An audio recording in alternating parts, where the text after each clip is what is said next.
What is going on? What is going on? What is going on, party people? It is your boy, Coach D. Brown, former big leaguer, former first-round pick with the Kansas City Royals. And I hope everybody had a great weekend this past weekend. I know everybody is hoping doing that last-minute Christmas shopping and getting ready for this upcoming holiday season and not spending too much money. All right, but listen, man, we're gonna start this week off great. We had a great week last week. Started off a little tough with my boy passing away, but we finished on with some strong coaches, and we got this week.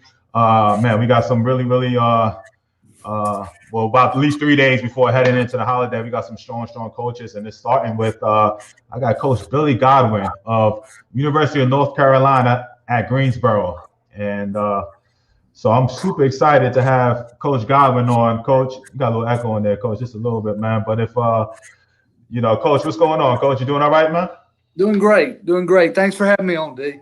No doubt about it, man. So I like to have all my guests as they coming in, and you guys, my listeners, you guys know what to do, man. Just let me know where you're listening in from, and let's go. Jason is in the chapel, but let me. So, Coach, I like to get all my guests on, and we're gonna learn more about Coach Godwin. We're gonna learn about the program, but I like to learn about the man behind the program. So, Coach, if you could, man, if you could kind of go through where you're from, playing career to your coaching career to where you are now at the as the head coach at UNC Greensboro. Well, my coaching career for sure is way better than my playing career. But I grew up right here in North Carolina, Eastern North Carolina, Rocky Mount. Nice. Went to a small school, Atlantic Christian College out, which is Barton College now. I was captain there. Played for a guy who's now been in the big leagues. Just got named the Mets bench coach the other day, Dave Jouse. Okay.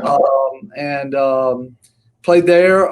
Finished my coaching career. Had maybe a minor opportunity to go play in Canada or something, and then just decided it was just time to move on. And started coaching right away. Fell in love with it.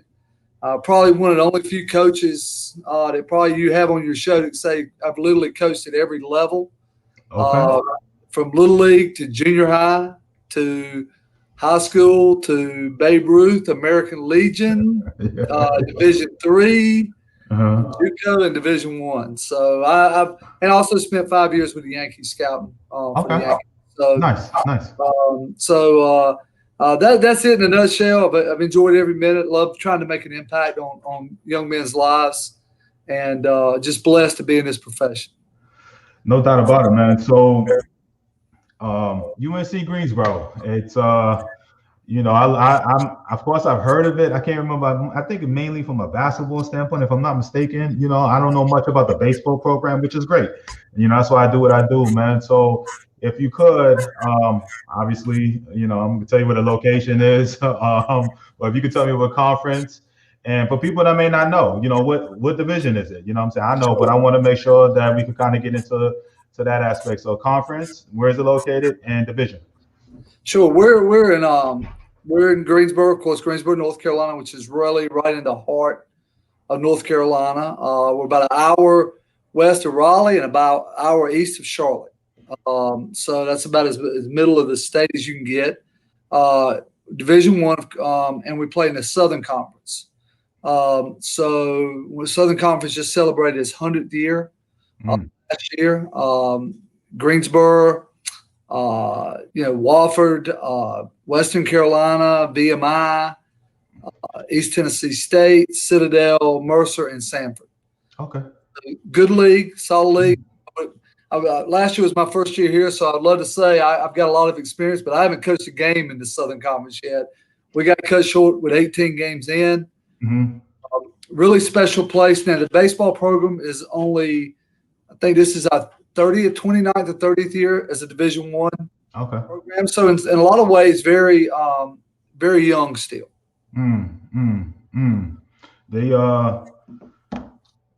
You got a good. I didn't realize. Yeah, you guys are in that conference. I had to talk to a gentleman this morning about some of those schools that's in your conference, and but yeah, we so good conference, Division I. Haven't had a chance to you're like one of honestly about 7-8 coaches I've had on that, and new to the program, and haven't really get a chance to meet their guys or only play 7-8 games, and it was the first year. And how has that whole dynamic with the COVID been? As far as like learning your players, Yeah. Well, I mean, certainly I got a job here, so I went through the entire fall with them. We were off to a great start. We opened down at Coastal Carolina, and we picked up wins over Virginia Tech and San Diego State. Nice.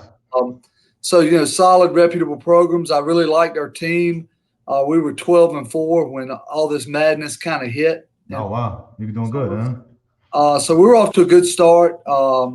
It's been difficult. I felt really bad for our players, and in a way really bad for the seniors who, all of a sudden, you're playing this game one day and then the next day it's gone. And, life circumstances didn't allow. I had 5 of them to come back because they had graduated, had plans to move on with their life.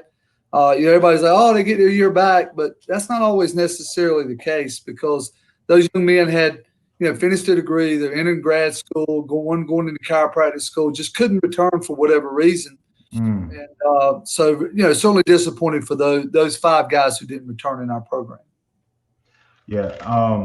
Was it a decision that you kind of made for them, or was it kind of talked about, or was it something that you just saw early, like, nah, this is, No. I mean, we wanted them all back, first of all. We gave them that. And NCAA did, they waived the year, so, the year like it didn't count. So they had eligibility left.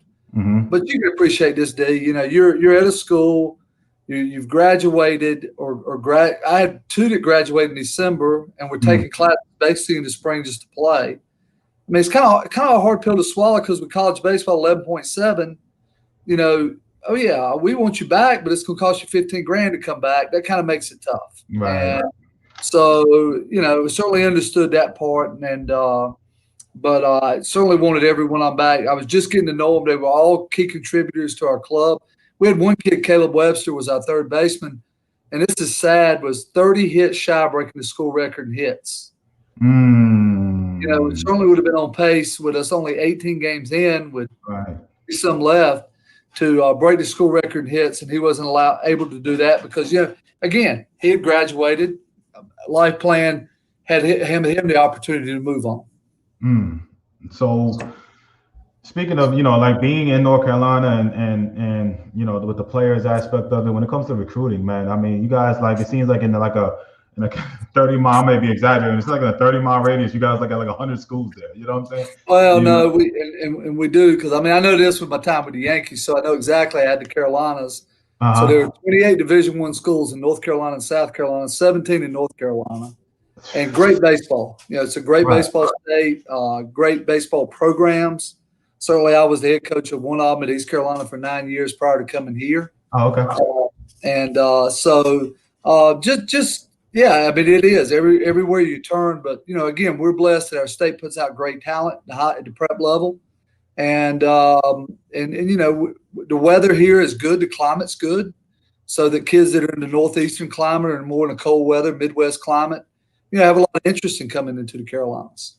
Speaking of that, is it something where you kind of put a fence around North Carolina and you're only looking into, those guys, or do you kind of go out of the state to try to pluck some of those kids from neighboring states or wherever to kind of get the talent to come into Greensboro? I know you said this year will be your second year, but what have you been, used to doing? Yeah, I mean, in my career, I've had kids from Northern California to Washington State, to the Midwest. We've got 3 kids from Iowa on our team. Wow. So we'll reach wherever we can to find the best players we can to come in here and give us the best chance to win. But I would say 60% of our roster, 65 is North Carolina based. As far as like school and the cost, when it comes, what's the in and out of state when it comes to cost over there? It's probably about a $12,000 difference, 12 to 14 in-state versus out-of-state. Somewhere, and I'm being in general, 22,000 in-state, 20,000 somewhere around there, and then out-of-state is going to probably somewhere be around the $34,000 range. All right. But we are a state-supported school. Okay.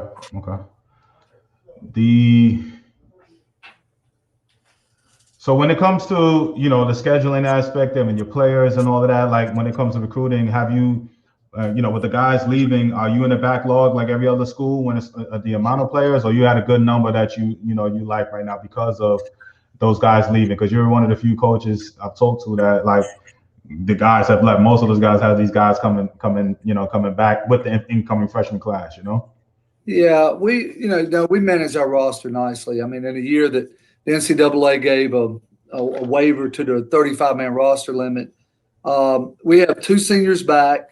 We have 38 kids on our roster. So if you do the math, that's 36. The normal number. I believe I don't believe in, and I know every program is a different situation, so I don't want this to come off wrong, but I managed our roster because we believe in player development here. And it's just hard when you've got 40, 50 kids to give them the development that they need. So we try to manage our roster for that reason, and that reason alone is, we want the guys to be able to get the reps and do the things. I know circumstances don't always, lend its way to helping that. But in our case, we were blessed that, we were able to land somewhere around that 35-man roster. Man, good deal. So when it comes to building a team and building a roster, and especially from you've been coaching a long time, but when you're coming to a new school, were you familiar with this program? You know what I'm saying? Yeah. I mean, I had 2 things going for me. The familiarity was, I'd scouted the area. This was my area. So Greensboro, I think in 2018 had six guys drafted. Fourth round. So it was, in addition to that, one of my great friends in Link Jarrett, who's now the head coach at Notre Dame, he left here and went to Notre Dame. Link was my recruiting coordinator at East Carolina when I was there. Nice. So I had a good fortune not only of coming into a situation that the cupboard wasn't bare. Coach Jarrett had done a nice job in his staff, but also taking over and getting the former head coach to kind of help in the transition. Take programs over, and they're just like, here are the keys, good luck. Where in my case, I was able to work with Coach Jarrett because of our friendship, my knowledge of his kids, the program, and make it as smooth a transition as possible.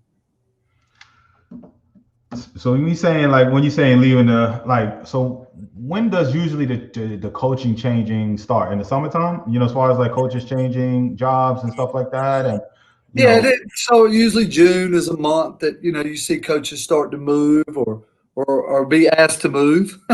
So that June, July is usually a pretty hot month on the college coaching scene as far as coaches either going somewhere else, coaches trying to get in other jobs or things like that.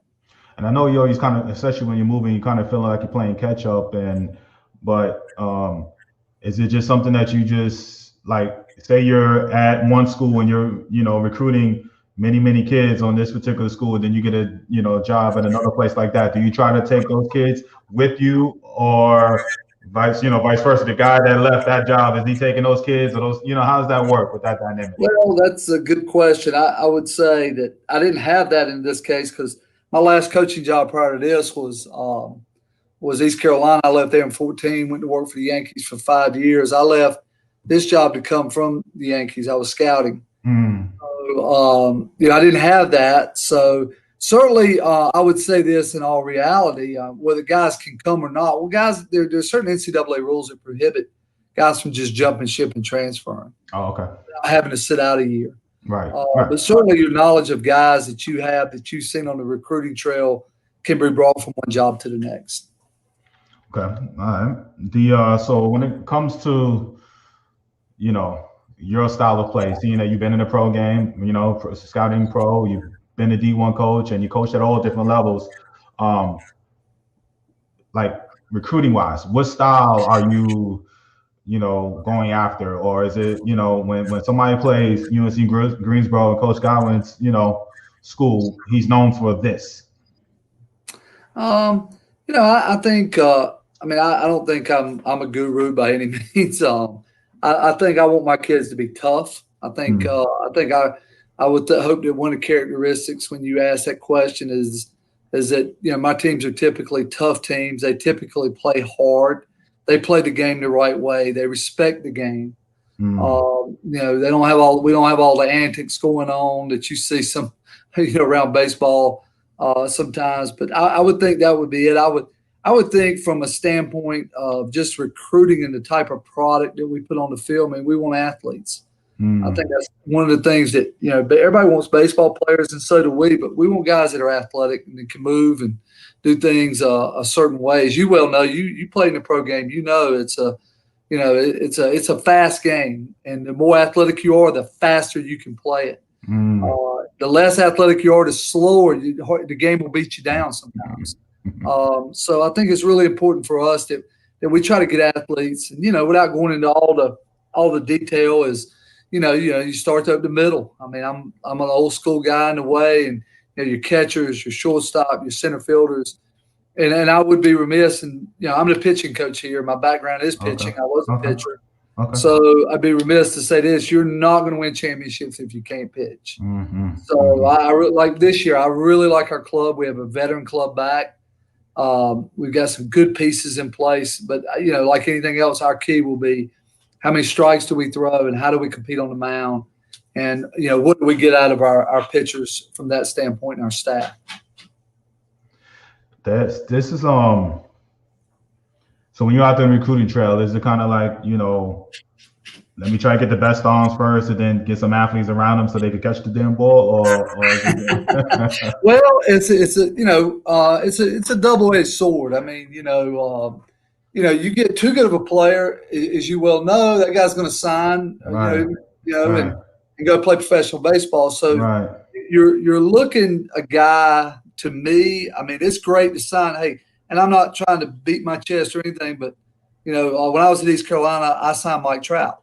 Well, that was great to sign Mike Trout. Right. I really got one in East Carolina a whole lot because Mike Trout never came to school. Right. I didn't know that. Yeah. And, yeah.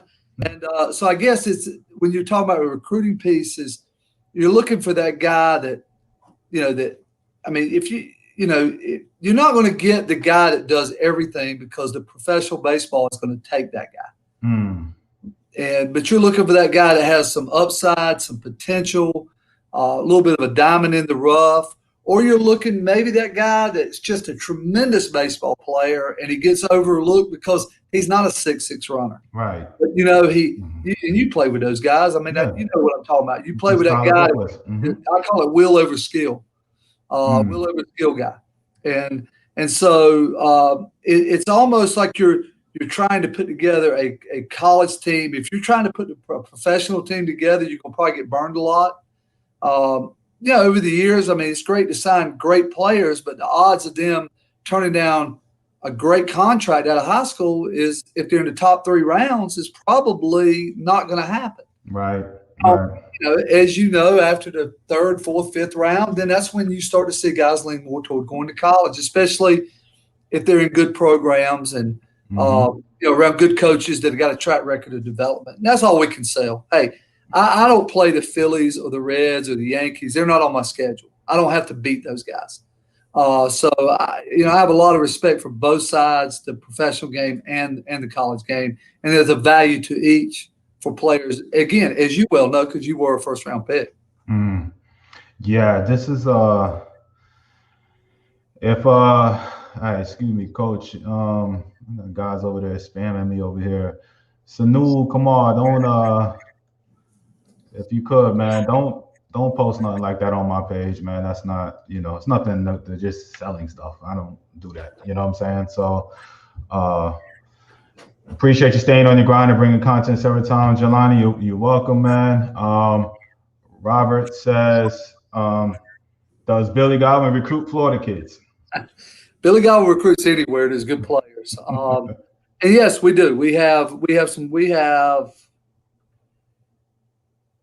I'm not looking at my roster, but we have 3 or 4 Florida kids now, mainly the JUCO route, not the high school Florida kids. But yes, absolutely. Had great success with Florida JUCO players, and some of those kids, like we have a Dominican shortstop right now, great player, great kid, came from our center fielder is from Chipola, which is a good JUCO program in Florida. We have another kid, St. John's River. Ross Jones runs an outstanding program down there at St. John's River. So I'm not plugging these junior colleges. They're very good schools, and then the high school kids. A lot of times, if you're a great high school player in the state of Florida, you've got a lot of great options because Florida has great colleges. So the JUCO route is a lot of times is the way to go. Yeah, I love I'm a big advocate of the junior college scene over there, man. I've learned a lot by talking to you guys, about the junior colleges, So George in New Mexico says, how cutthroat is it to go after players who verbally or national letter of intent has been signed to play for another university to try and pull them, I guess? When do universities consider a player off limits?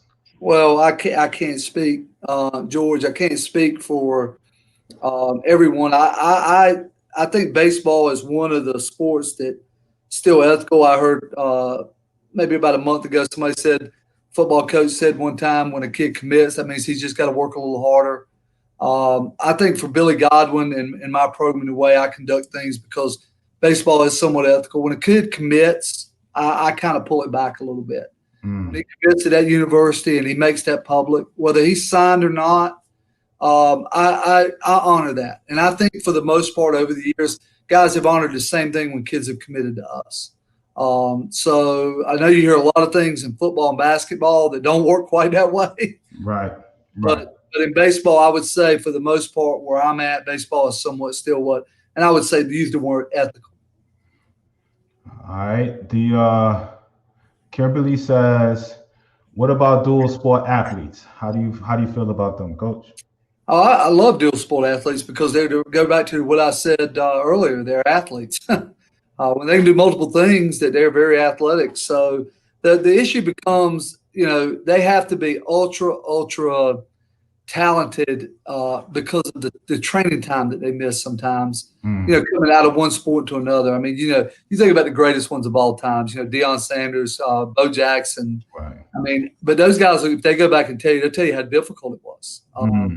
And now they made it easy because they were such superior athletes. But I love dual sport athletes. And I actually will say this, in high school, I encourage my kids to do multiple sports. Don't just sell out and buy in, because I do think it makes them more athletic. It gives them the opportunity to be associated with different teams and different mindsets, from football to basketball to baseball, soccer, across whatever it is. So I'm a big advocate of guys playing multiple sports. All right. Braves New Orleans says, best venue to get looked at, showcases or etc. besides the Brown showcases. Well, I mean, I believe this. I believe with the internet and the information out there and PBR, Prospect Baseball, you've heard of that report, which is now, and scouts and just so many things out there now, rankings, perfect game. I mean, I'm not selling anybody, but I think it's hard if you're a good player to not be found. I guess my answer to this is, you got to be conscious of the cost. I think in playing because you can.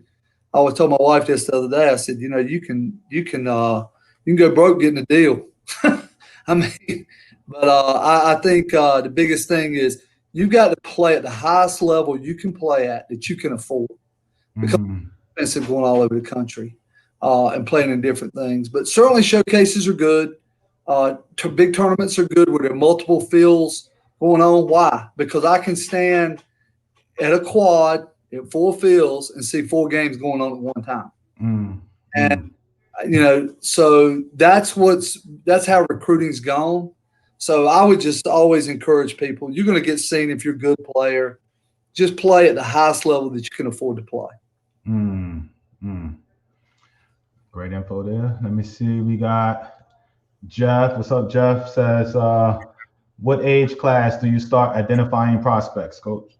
Well, Jeff. That's another great question. Boy, you got some good questions here. For me, I mean, I don't think you never go by a field or by anything and not go, whoa, that's a good swing. Whoa, that guy's got a good arm. I think now I'm going to tell you, we won't begin even remotely considering signing a player or getting a commitment from a kid. And this is us. It's UNC Greensboro. It's not what goes on in college baseball. But we won't even begin that process till guys are in their junior year. And I have no interest, and I'll tell you why. And I'm going to tell you this, Dee. You'll appreciate this. When I scouted, the Hall of Fame scouts get till June of that kid's senior year to tell you what they're going to be. Okay? They get to June of that junior and college's year to tell you what they're going to be. The best guys are 50% correct. If they're 50% right, they're Hall of Fame scout. 50 is extremely high, Coach. No doubt. So you're going to tell me that I can identify guys early to be able to sign them or get them to commit before that? I think it's wrong on both parts. I think it's wrong from a college coach's standpoint. I think it's wrong from a kid's standpoint to commit that soon. That's my personal opinion. That's not the way the industry views it. And to each his own. That's what makes our game and our world beautiful, is that we all have different opinions. Do you feel like you're missing out or no? No, because I believe this in the game of baseball. There's such thing as late bloomers, and there are kids that come on. I noted this again. I'm a little older, a little longer in the tooth. The one thing I will tell you in scouting is you had to stay on those marginal kids because they could change in the course of a year more than anybody ever saw the high school kid. All of a sudden they go from 87 to 93. You go, whoa, that did happen. Or they become more physical and they get their man look going, and they're a whole different type kid. So those guys change so drastically, and I don't think that's bad. I challenged one of my recruiting coordinators one time. I said, if we didn't sign a player in the early signing period, could we go out and get as good a class in the spring? And he felt like we could. With late bloomers and JUCO transfers, we certainly could do that. I mean, listen, I love the old, I hate to say this, like the old school approach. I mean, it sounds crazy, but it's the reality is like, man, it's so many coaches come on and it's like, they all say it. They hate to do it, but they all do it. You know what I'm saying? Like get these younger kids, So right. Well, look, are we going to miss some guys? Absolutely. And here's what I would just say, is just in general is, hey, if you find a home and you're comfortable with a school, this is what I would tell anybody. And you're comfortable with that staff and whatever they bring to the table, the academic fit, the athletic fit, do it. There's nothing wrong with that. Just for me, I want to be right. I want to take as long as I can and develop a relationship with that kid and that family. So when they know what they're getting and I know what I'm getting. I love it. All right. My nephew says, that's my nephew, lives in Greensboro over there. Hey, Coach, be on the lookout for Peyton Martin Star from West Forsyth High School class. All right. My nephew over here pumping up his boys over here now. All right. Byron says, are you still recruiting for 2021, Coach? Yeah, we are. I mean, we are. We still have some needs. Try to go through the fall. Here's what COVID has done to us, Dee. All right. So I kind of mentioned this to you. I have two seniors, true seniors last year of eligibility back. All my juniors that were juniors when COVID stopped are juniors again this year. Right. Now, wow. Academically, a lot of them are graduating. So we're still trying to feel through, because I want those kids to come back. If they choose so, what is the best fit for them to come back? But we will, I can see this. We're going to have needs well into the spring of every year that I'm at UNC Greensboro. We're not going to go out and fill our roster up. I mean, we're not cattle driving. We're not. We don't have a meat market approach. We want to get the right kids, and we want to take our time and do it. So when you're saying getting a feel, is there something that, you start talking to those juniors that are technically, about to graduate and kind of get a feel what their plans are for the future? And, because, I don't know, college may be different because, high school kids is like, one day they're this way, the next day they're next. You know what I'm saying? So when you're saying like those juniors, what do you kind of ask? What type of questions do you ask those guys to see if they're going to, like be leaving or coming back or what? Right. Well, I mean, it's just, are you interested in grad school? I mean, is that an option for you? Because let's get this. College is about their academic pursuits and getting a degree. And, if those options run out, it's like I said, it's kind of tough to pay $15,000 just to play baseball because of the scholarship structure we're on. You can do a full ride. In my career, which spans a long time, I've given very, very few, if any, full rides. So it's going to cost that kid to always come to school. So you want to make sure that they're taking something that can help them if baseball doesn't work out. Are they a prospect? Or do they have a future, with the minor leagues or major league clubs in the draft? They're all questions. And I think my background helps me with that because, I was doing that. Not that I believe I know it all. I could be wrong too, but it gives me an opportunity to give these guys good advice. Okay, here, and I believe in this. Just lay it all out on the table, and you get to choose what's best for you. I love it. All right.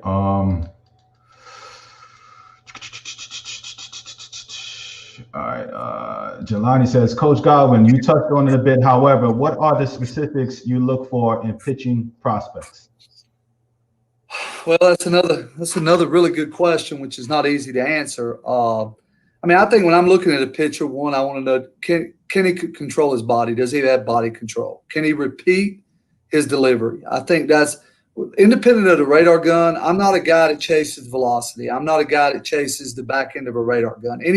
And my daughter can go to a game and hold up the radar gun and tell you how hard a guy's throwing. I want to know how they move. Do they go back to athletic? Are they athletic? Can they repeat their delivery? Can they constantly throw strikes? Because this as well as I do. If you can't throw strikes, it's hard for me to trust you. Right. And a lot of times it's not. I always dream and go, gosh, if I did this with this guy or did this with that guy, I could get him to do this. And I've been successful a lot. But I also believe that it comes down to that, that the guy's got to throw strikes. That's the first thing I would look. Can he repeat his delivery so that he can throw strikes? Can he command his fastball first? Can he control both sides of the plate? And then all I want to know is, does he have one college average secondary pitch? Not two. Again, go back to it. They start to get 2, 3 above average pitches. They're going to the MLB. They're going to the pros. Right. That's right. So if they've got one, whether it's a changeup or breaking ball, then if they can control their fastball and they have an average to above average secondary pitch, I'm in. You're right, Coach, huh? Yeah. All right. Let me see. Byron says, Coach, I'm sure you get a lot of emails. Do you review the video sent to you to start recruiting? Yes, we do. And, we try to create a database. And I have 3 assistant coaches that look at a lot of the emails, and we create a database. And I don't want to sound like an old record or that we're trying to do something, but we put a lot of stock because, again, let's just be honest. We don't have football. We're a mid-major program, a good mid-major program. So we put a lot of stock in trying to get guys to our prospect camps. Okay. Last year, for example, was my first year coming in, wasn't as familiar with the younger guys. We signed 5 kids out of our prospect camps, our first 2. Nice. And so I remember one time at East Carolina, 14 of the kids on my roster came through our camps. I hear that a lot. But I do think that some programs don't value that maybe as much as others do. When you come to a UNCG prospect camp or a prospect camp ran by Billy Godwin, I'm here and all my coaches are here. It's not just me show up, do the introduction, come to the close. We're all here and we're locked in because you're telling me, A, you're coming on campus because you've got an interest to possibly be a part of our program. So it's our responsibility to give you everything we got in our evaluation for that time you're here. So I do get a lot of emails. If we can't or don't have a connection, a lot of times, especially in COVID right now, we have to have a connection. As a scout senior that I know, who's seen, who got video. We start because that's all we can do right now. But yes, to answer your question, yeah, we do review videos, and it does help us begin the recruiting process. All right. What up, Sergio? Good to see you back. D, let them know about Super Class 2024. But look like a senior already is going to start in varsity at 6A in high school. All right. So, all right. There's a plug over there. He'll see you in 2 years. All right, over here. He just told you. So, but his kid can swing it. Switch to the big boy. Offensive lineman that can swing it. All right. So, Bubba says, what is your best training tips to give a young pitcher to increase his velo? Again, chasing velo. I mean, I'm not trying to. That's probably a pet peeve of mine. Is that I think natural maturation, natural maturity, with a structured throwing program are the best ways to increase velocity of a young player. If he throws, you get hurt because you overthrow or underthrow, or you train incorrectly. Mm-hmm. So if you throw correctly with a prescribed throwing program and you do it regularly, and you let your body mature naturally, is the best way for a young man's velo to increase at a young age. But again, I think the most important thing, and I always say it's the best pitch in baseball, strike one. Just emphasize throwing strikes and repeating their delivery. And as they learn to move their body and do things and do it correctly, that velocity will do this. It'll jump up. But that's a good question, Bubba. All right. All right. Hello, Coach. What up, B-Rob in California says, during this COVID period, have you and your staff had to pull the trigger on a recruit on just video alone? Maybe not just video. Yeah, but yes, I would say, video has been. It's all we got. All we got right now is video. I would say again, the network of people we have and our trust out there, of coaches, high school coaches, travel coaches, scouts, professional scouts have been allowed to go out. Again, you got to remember, I was one of those guys for 5 years and asking them, hey, you saw so-and-so, what did you think? A lot of my scout buddies were former college coaches. So we can even talk about, hey, what do you think? In a sport where we don't have full rides, hey, what do you think would be a good offer for this kind of kid? To answer your question, video alone only, no. It's a combination of video plus talking to people we know or leaning on someone we trust. Good question. All right. Jeff says, great information. All right, thank you. What metrics are you looking for? Infielder, outfielder, 60s, arm, velo, etc. You got a great following. You got guys asking some good questions. An infielder. I do believe there's a correlation to foot speed and 60s sometimes. Not all the time. But we like for our middle infielders to probably be in that mid, like 6'7", 6'8" range, just because of range. To cover ground, that's probably. So if I'm looking at a 60 time, I'm looking at that. Arm strength. This was, we had a young man at camp last year, was a junior. Just as I said, and he was 88 across the infield. We're like, whoa. So anything in the 80s, especially mid to upper 80s, is good when you're looking at arm strength and velocity. And because the things you're looking at are range and arm strength. If you get arm strength, you can play on the left side. You got to be careful to recruit, not to recruit so many second basemen or guys that play on the right side. Right. Every guy that plays on the left side can play on the right side. That's right. Not every guy that plays on the right side can play on the left side. Go ahead, Coach. Keep going. I'm sorry. Keep going. No. So I would think, yes, we want the foot speed's important and the arm strength is also important. What can you have? I'm just asking you. I think I know the answer of this, but can you have like a slower 60 and still have incredible range? Yes. Oh, I do. I believe in that, and I'll tell you, as a kid, and he was a first-round pick when I was scouting at NC State. Will Wilson, I love Will Wilson. Will Wilson can hit. I can't remember who he went to. Mm-hmm. Loved him as a player. Will Wilson ran like a 7.0, 7.160. Really? Yeah, and played shortstop. Now, I think he's a second baseman. I think he's Brett Boone in the big leagues. Okay. Mm-hmm. But he didn't run a 6.7. He could really hit. I really thought he had great hands, great wrists, great bat ball ability. But there you go. But one thing I thought about him was when I saw him play, he would make plays. He had great first step instincts. It was almost like you've seen these guys, Dee. It was almost like they're 2 steps gone before the guy even hits the ball. I see it a lot with center fielders. Right. Guys that Jackie Bradley Jr. I played against Jackie Bradley Jr. I recruited him out of high school. Okay. Out of Richmond. Jackie Bradley Jr. is a 7.0 runner. Really? Big leagues. Think about that. Wow, I didn't know that. Yeah. Jackie Bradley Jr. has some of the best instincts I've ever seen an outfielder have. Period. Hands down, period. So I had another center fielder at East Carolina, named Trent Whitehead. Same thing, 7.0 runner. He was one of the better center fielders I've ever coached, better than some of my 6'6", 6'5" guys. So you got to watch. I think in that standpoint, you got to trust what you see and what your eyes are telling you. Those metrics are usually true. There are always outliers. All right. Marsha said, what holes are you trying to fill, I'm guessing, for the 2021 class? And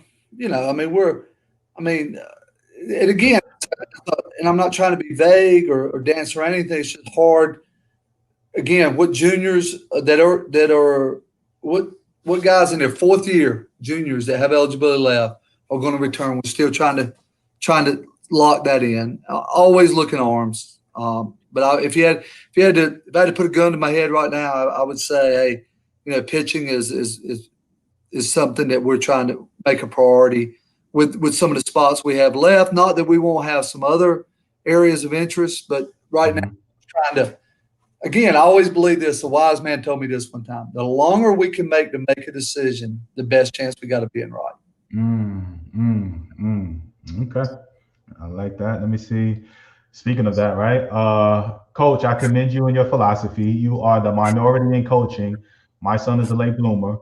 Thank you for recognizing that every kid develops differently and at different times. All right.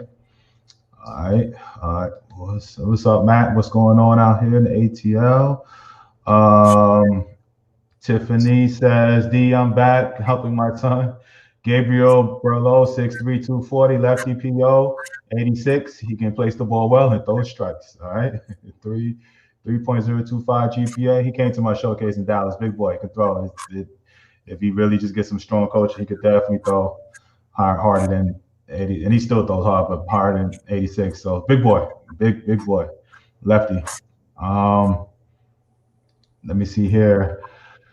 Robert says, what do you look in a catcher? What's your priority? What do you look for in the catcher? Well, I think number one, they got to be able to catch. I mean, I don't mean that. I told I was running a catching camp one time because I've coached catchers over the years along with pitchers. Look at catchers, not fetchers. I don't mean retrievers. So I think they got to be able to receive. Just the ability to catch the ball firm with good hands. Is a priority. I mean, a guy that's going to the backstop all the time, it doesn't matter if he can throw, because if he can't catch, he can't ever get out of his glove to throw the guy out. The second thing is the ability to throw. But I think the first priority is it's a combination of catching and throwing. I've always been especially at the college level, and you know this, D, if you're a catch and throw guy and hit back guy, we're not going to see you in college. But most guys that we get are D over bat or offense or defense over offense guys in the college level.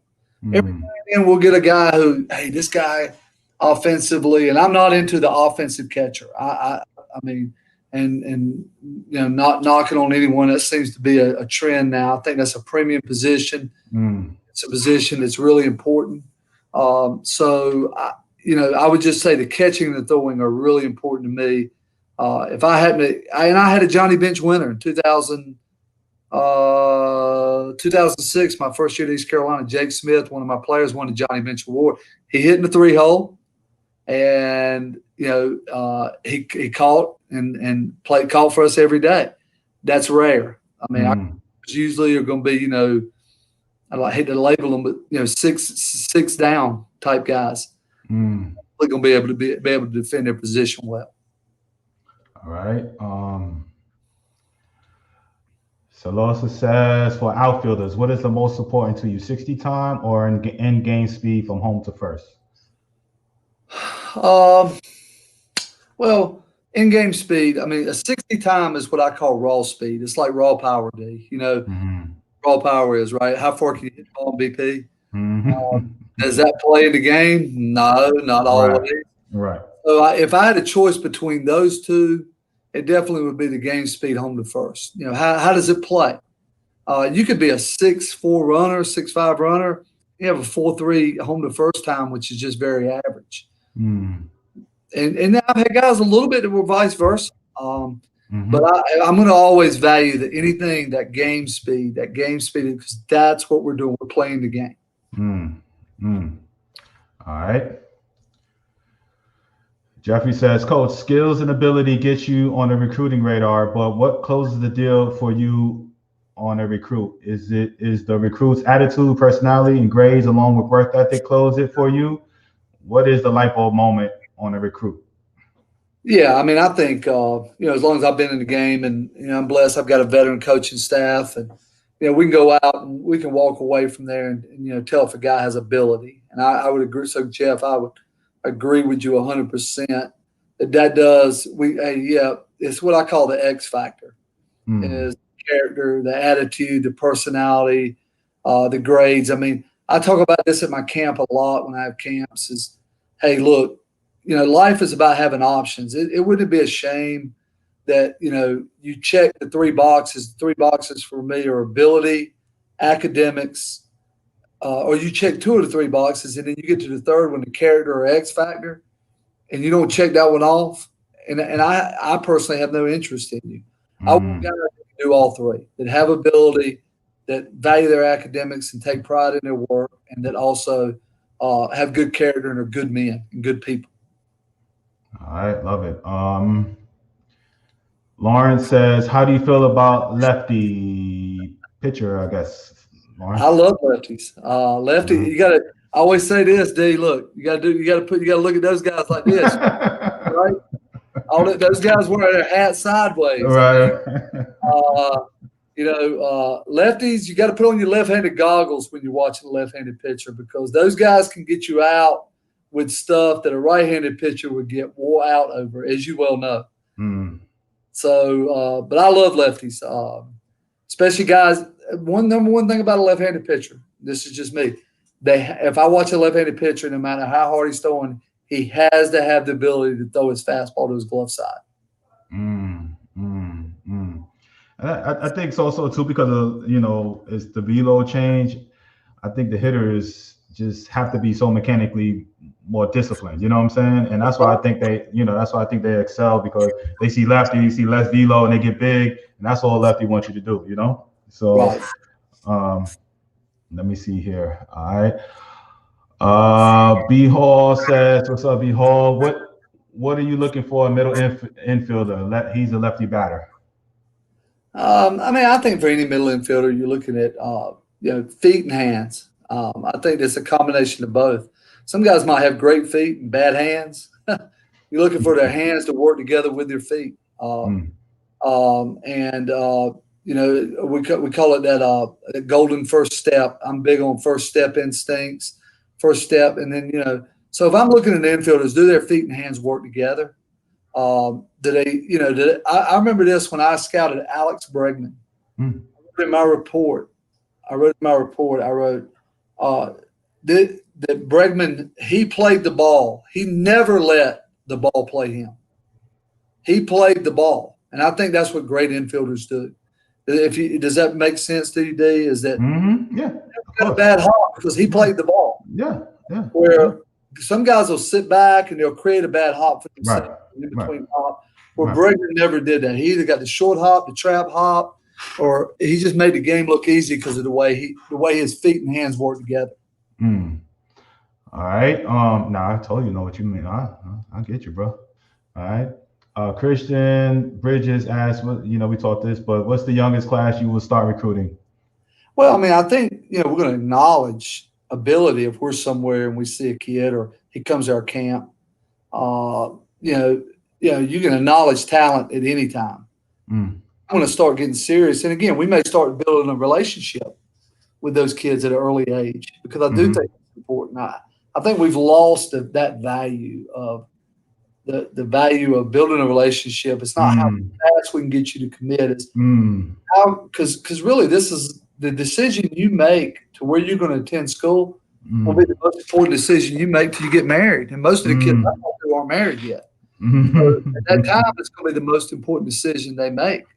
So, I think it's important that I'd start, hey, if a 10-year-old's in our camp and he's a good player, I'm going to start building that relationship with that kid right then. I won't forget, whoa, you're the guy with a good swing. And, and I might give him a nickname that I can remember him by. And every year he comes to my camp or I see him in the community or he comes to one of our games, I always am looking to acknowledge I'm always looking to acknowledge any kid that loves this game, no matter what their ability level is. All right. Jackson on the other page says, when you make an offer, how do you feel if a kid posts on their social media? How has social media played a role in your recruitment or pulling off an offer for a player? It's a great question. I would just say this: when I make an offer, I tell kids that's between me and them. Nobody else needs to know. It's nobody else's business. It's a confidential deal. And if they can't keep it confidential, I'm not really excited about it. Even if they say, hey, I'm committed to UNC Greensboro. No. If they commit, then that's different. But if they're saying, hey, I got an offer, then they start playing my offer. Then everybody knows that they have an offer. Does that make sense? Yeah, I got you. And I think anybody would feel that way. And I know it goes on, but we're pretty much open about that. If at the end of the day, when they come down to it, they make a commitment and they post a commitment is different than posting they got an offer. I'll be honest, D, I could care less when a kid sits in this office, could care less who's offered them. Could care less. I could care less of following them on social media and knowing they got offered. So I'm going to treat them the same way that I feel is it's really nobody's business that you got an offer but me and you. And, you take that and you weigh that into consideration when you're going to make your decision to commit. Good question. All right.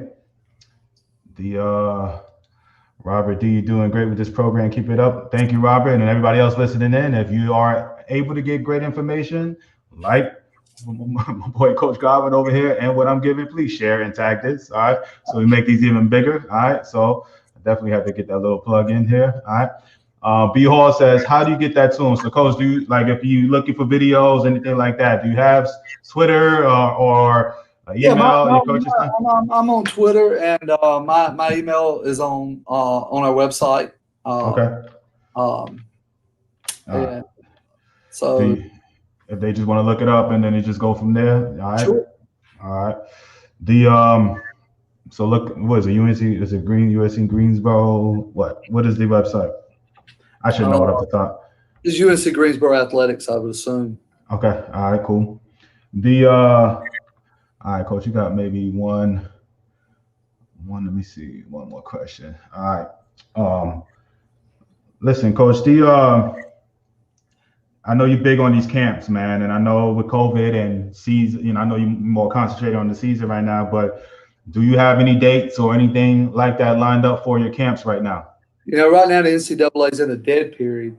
Right. April the 14th. So no, we had hoped and had planned and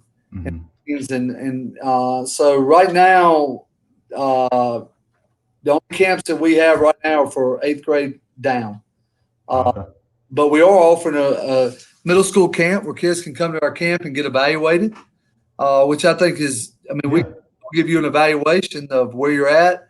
Can you do that from high school down, or is it just 8th grade down? The only NCAA right now will let us have camps for 8th grade under. We can't. 9th graders can't come on campus, and that's till April the 14th. So I'm hoping it'll change. I mean, I know my camps are bgbaseballcamps.com, and run them all year. Certainly, we haven't been able to run them since the craziness started. Right. Okay. Last question, Coach. How long do you give a recruit to make a decision once you give them an offer? Boy, I'll tell you what, you got a tough crowd. That's a good question. I think it varies. First of all, we don't make an offer until we think that young man is ready to accept that offer. Again, I'm not going to put an offer out there to be played. Either circle it around or anyone else to circle around. So I'm very honest that, because you think about this, if we've done all we can do, educating you, meeting you, Zoom, which is a lot of Zooms. Right. And you tell me, Coach, I like everything about UNC Greensboro, and this is what I could see myself being. And I make you an offer, and you tell me the offer is good, okay? And you don't take the offer, what are you telling me? You don't. Right. Exactly. So a lot of times I don't have a definite hard sell answer to that. I don't go tomorrow. It's because it is an important decision, and I would just say that that's a case by case deal. But I will tell you this: it's not going to sit out there, because we've done all the things we can do, right, to attract you to our program. You've told us you want to be a part. You're interested in being a part, and when you tell us the offer's good and it's something you can afford, and then when you don't take it, what you just told me is you want something else. So I think that's really important to hear. Again, you can tell this isn't my first rodeo, Dee. I'm right there. I had a conversation earlier with a parent about this. I help kids get into school. Many parents are on here, and I say that because I'm like, listen, if a friend of mine like Coach Godwin over there makes an offer, and if he makes an offer, especially on my recommendation, it looks bad if I go back to you like, he accepted something else. I'm like, that ruins my relationship with the coach. You know what I'm saying? And if you don't accept it. And we just had this conversation. I said, I know parents want multiple choice, multiple offers, multiple whatever, but I'm like, it don't work like that, man. You know what I'm saying? Well, I'll tell you this too, and I'll tell you this, and I'll tell it to the group, because I just tell it like it is. It works both ways. If they have school A, B, C, D, guess what we got? We got A, B, C, D. We're not going to wait around for you to hopefully, if we're option C for B and A to jump in the mix, if you don't want to be a part of what we're doing, then we're going to go to our B. And then we offer you your RA, if that makes sense. We just keep going. I mean, I say this all the time. I mean, it's a tough business. We work hard enough here and have enough contacts, we're going to find good players. All right, last one here. All right, I got you, Coach. I'm gonna get you out of here. I promise you. All right, Calvin. All right, thank you for your service. I see the military background picture. All right. Have you ever recruited brothers in the same class? 23 brothers, both 6'2", switch hitter, middle infielder, and PO only. Let me just think. Have I ever? You know what? I've recruited brothers. I've coached brothers. Different, not the same class. Right. I've actually, therefore the answer is yes. I have recruited brothers, but I haven't recruited them in the same class. And I've coached brothers, and I'm even getting to the age now. I've got 3 kids on my current roster now. I coach their dad. So that's really wow. That's awesome. That's a little surreal right there for you. That's awesome, man. That's awesome. All right, Coach. So listen, we're gonna get you out of here, but before we go, I always have my guests, take us out with an awesome message. So I want you to think about that while I kind of say my little announcements. So tomorrow, parents, we will have Azusa Pacific University's head coach, Paul Sagdis, all right, coming on tomorrow, D2 Powerhouse out in California. We will, January 23rd, I will be having that showcase. Speaking of showcases, all right, January 23rd in Montgomery, Alabama. All right, Coach, I know you may be playing over there, but I do be live streaming these. So if you are available, I'll send that link out to you. Also, trying to work on that January 9th Pro Scout Showcase only in Atlanta. Still working on that, trying to finalize that. But again, January 23rd, if you're interested and you're in the Montgomery, Alabama area, holler at me about the showcase, and we keep this ball rolling there. Okay, so Coach, man, if you could, brother, I always have my guests ended with a cool message. All right, so if you could, man, send these parents, or you know, I like when you say you may be doing, but I got A, B, C, D too. I like that one. But but if you could kind of give us a good message heading out. The biggest thing that I see now, and the way the game's changed. First of all, it's a great game. Just talking to you today, never met you before. Love the passion you have, my friend, for the game and what you do to help kids. I got back into this. I was working with the New York Yankees. I was scouting because I love this game and I want to make an impact. For 30 years, I made an impact on young men's lives. And people ask me all the time, why, the juncture of your career, would you do that? Because I missed that connection, that impact. I have a passion for the game, and I love people to have a passion. My number one message, and this is it, do whatever you can to help your kids, or kids and guys, if you're listening, or coaches that are out there, to make this game fun and create passion in our game. Make kids not want to dread to come to the yard. That they want to be fired up about showing up at the yard and getting better. So I say this all the time. I love people that have passion.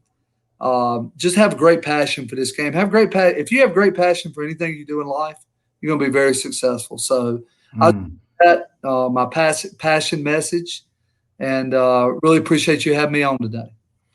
No doubt about it, Coach. I appreciate you coming on, man, and spending a little time, man, learning more about UNC Greensboro. I will definitely be in touch with you, and hope to continue to have this, build on this relationship. And, good luck to you guys this spring. All right. And, and stay safe out there. All right, Coach? All right. Thanks so much. All right, cool, Coach. All right. So parents, 4 p.m. tomorrow. All right. Join us tomorrow as we keep this ball rolling. All right. Azusa Pacific, all right, University head coach. All right. You guys, I definitely look forward to seeing you guys. The rest of this, Wednesday will be my last day.